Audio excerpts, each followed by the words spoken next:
And welcome back to It's Not Just Dogs, the place to be if you love animals, dogs, and the planet. Today I have something kind of special. Most of you know that I do have senior dogs. A lot of my clients have senior dogs, and my daughter has senior dogs. And recently she came to a point where she had to help one of her dogs over to cross the bridge.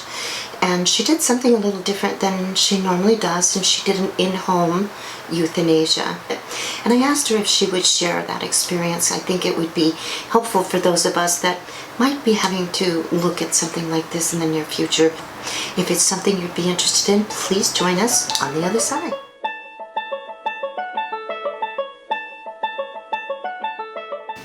Okay, so today I have a really special guest. It's actually my daughter, Alexis, and she also got the gene for rescue and has had a number of animals, and we've shared a lot of animals together.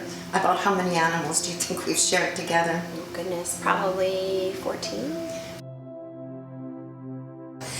You just recently lost a dog. Can you tell me a little bit about that dog? I did. Muttley, he was my fourth rescue at my house with my husband and my daughter. Was not a planned rescue at all. I was volunteering at a rescue, and it was just one of those things where he was injured and I was going to take him home to nurse him back to health, and he never left. So that's kind of how it happens. He was grouchy, and his line of defense, he would roll over and it would pee straight up in the air, like if he was ever, scared or thought he was in trouble. That was his defense, because nobody was going to go near him. And he was my daughter's dog. She fell in love, and that was it. And she just loved him.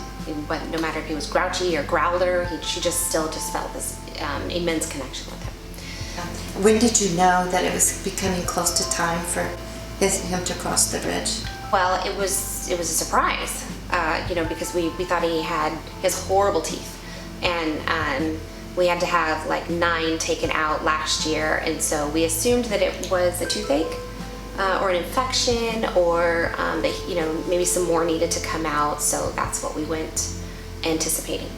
Quickly realized that was not what they thought it was. And we didn't do all of the testing, but he more than likely had a brain tumor. It was really painful.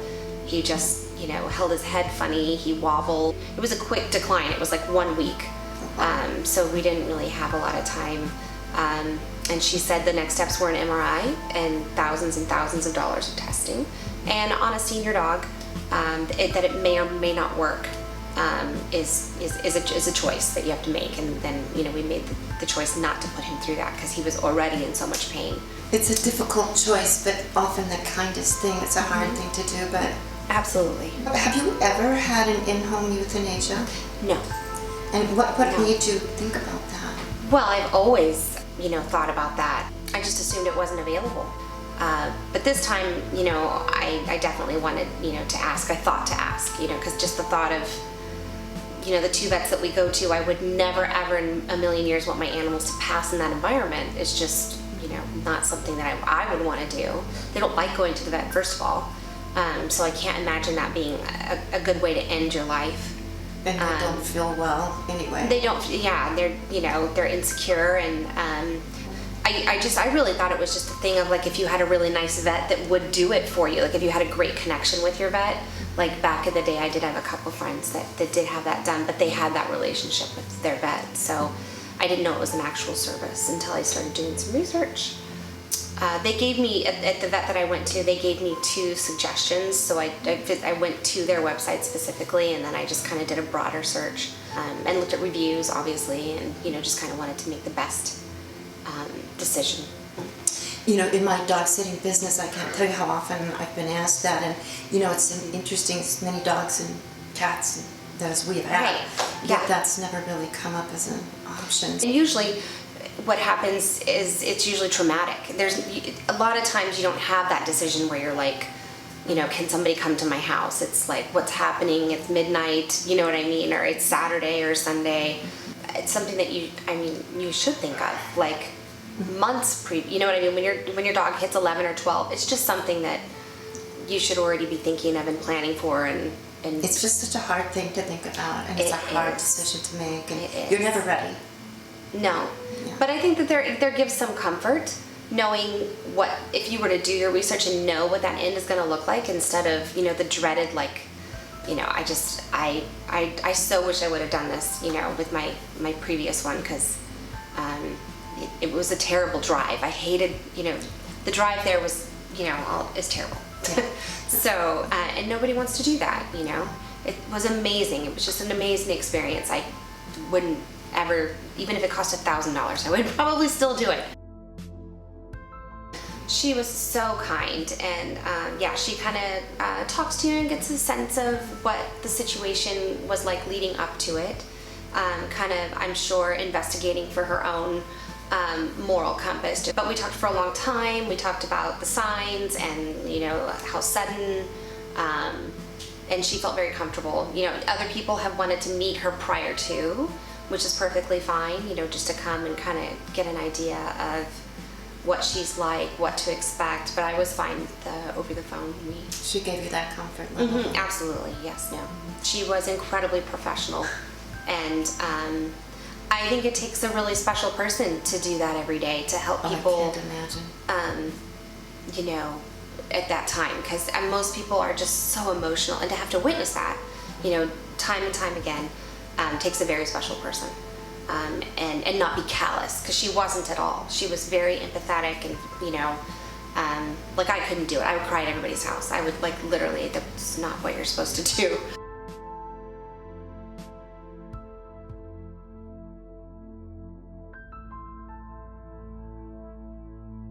And tell me a little bit about the day. What was that day like? Was it a morning appointment, evening? What did you do? We definitely did morning, because of COVID, obviously, she does not go in anybody's house. Oh, I didn't know that. Mm-hmm. Yep. So, depending on the client, what they're more comfortable with, they could do an outdoor setting in the backyard or the front yard, or whatever they're comfortable with. So we did it on my side patio, and it's kind of warmer month, you know. So I just didn't want to. And plus, morning is just easier, you know, just because it's the beginning of the day. You're not, you know, waiting a super long time. And he was in pain, you know, even through the pain pills. So it was apparent that, you know, we couldn't be super selfish and wait a long time. And we had a great morning. It was wonderful. It was planned, and, you know, he was spoiled rotten. And did you do something prior? Did you do the day before? Oh, he had ice cream. He had cheeseburgers. And this dog was a dumpster diver. He would eat anything. So he was just very happy about that day. And even though he was in pain. And in the morning, I gave him eggs and rice. I made him like a little omelet in his bowl, and we ate on the patio in private, with all the other dogs were inside. And we had coffee, and it was just absolutely perfect. It was, we just got comfortable. We had a blanket. He was super comfortable. And when she came, we didn't even have to get up. She just came through the side gate. I told her just to come around, and it was just like having a friend over. You know what I mean? That's probably what it felt like to Muttley. That's nice. We sat and chatted, and, you know, she had a mask on, unfortunately. You know, I mean, there was some things that she was very apologetic about that we, you know, couldn't avoid. Did Muttley seem to be comfortable with her? Or? He did. You know, he wasn't a lot of pain, though. He really was. And so he did his, like, you know, like when he first saw her. But I think he knew. I think he knew what was happening. I think they feel the tone of the day. And for him, I think he just kind of surrendered to the moment. But he was fine with her when she gave him the sedative. He, you know, wasn't, and he's not my vet dog. He's like the muzzle dog, you know, like, and after that, he was feeling no pain. So, he was like sawing logs, and just everything relaxed. And I sat with him for quite some time in that state, probably a good 25 minutes. And we wanted to make sure that he was really in deep, deep sleep. Oh, that's so nice that she gives you that time. Mm-hmm. Yes, and gave me such a great sense of relief, because all that tension and all that pain, you could just feel it just, you know. And I, you know, because he was already on, you know, his blankets, because we had bought a special blanket. to keep with us always, and then a special blanket for him to leave, to be cremated. So he was already super comfortable in all that, and we had already, she put an extra special pad in case he did go to the restroom when it happened, so that the other blanket, wouldn't be ruined. She just thought of everything. She's just super, gave as much time as I needed.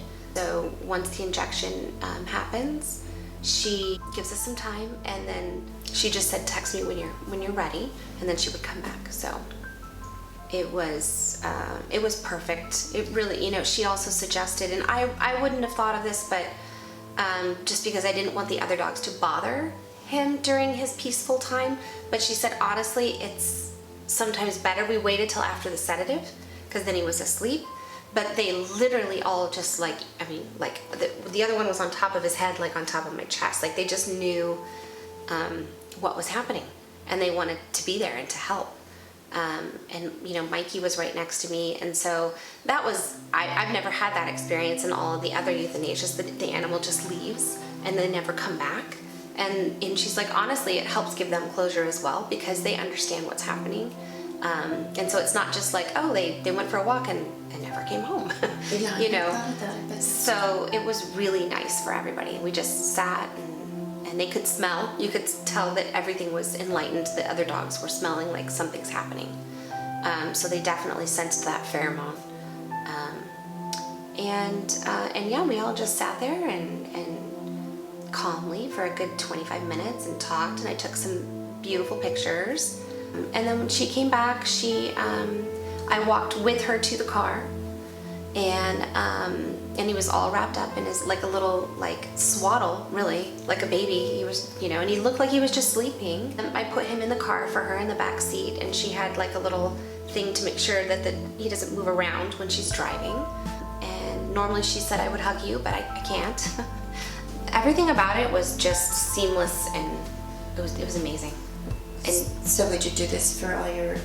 Oh, absolutely. I would almost prepay. Yeah, no, I can't imagine doing it any other way. It was just so nice to be at home and not have to go crying through the waiting room or ushered out the back door, or and especially with with COVID right now, it's tough, the wait going in and out of the vet offices. I can't even imagine. I can't imagine being in that space.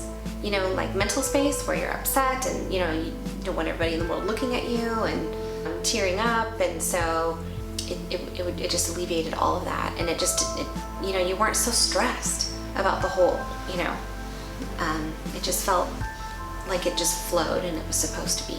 So I can't imagine doing it any other way. Of course, the big question is price-wise. How does it compare with a normal euthanasia? I think is in the range. From my research, between all the three that I had found, the difference was only like $50 per. So it seems to be pretty much the same. Most euthanasias are in the realm of like $150 if that's just all that you're doing. If you're also doing the cremation service, it's generally $300 at most vets. Price was $500 for the person that I went with. So I mean, it's just $200 more, and it's just, for me, I can't even imagine. For most people who are just madly in love with their animals and just highly sensitive to those kinds of situations, I can't imagine that not being, it's a reasonable price. $200. It's depending. I mean, some people have a great relationship with their vet, but you're still in that environment. It still changes the whole dynamic.